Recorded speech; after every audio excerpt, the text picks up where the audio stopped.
nous avons repris l'exploitation des parents. Mon épouse aussi a repris l'exploitation de ses parents. Donc on a tous les trois, la culture de l'agriculture et la culture aussi de vivre ensemble, de vivre en famille. Et on a tous les trois cette ambition de faire cette agriculture raisonnée, agriculture de conservation on appelle, donc c'est dans l'esprit de conserver le sol, de raisonner toutes nos interventions. Je veux dire, à chaque fois qu'on implante, qu'on fait une protection de la plante, on raisonne en permanence, c'est le consensus.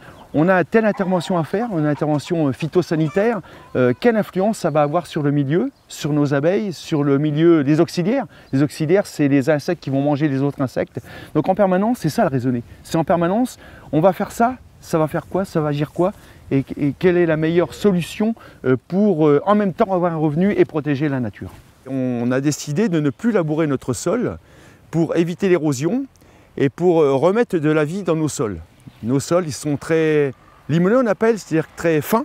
C'est un sol très fin qui se compacte, qui devient très solide, très dur.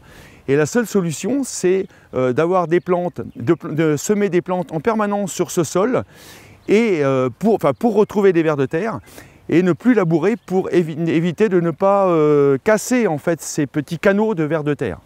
Et pour ce faire, on doit également cultiver en permanence, c'est-à-dire avoir une culture en permanence, aussi bien l'été, l'automne comme l'hiver. On a adhéré à CEDUCentre parce qu'on était convaincu que CEDUCentre apporte une image et véhicule l'image de la production locale, régionale. Ce qui permet à certains restaurateurs de pouvoir annoncer des plats CEDUCentre, donc avec des produits qui viennent d'exploitations qui sont adhérentes à ce réseau CEDUCentre.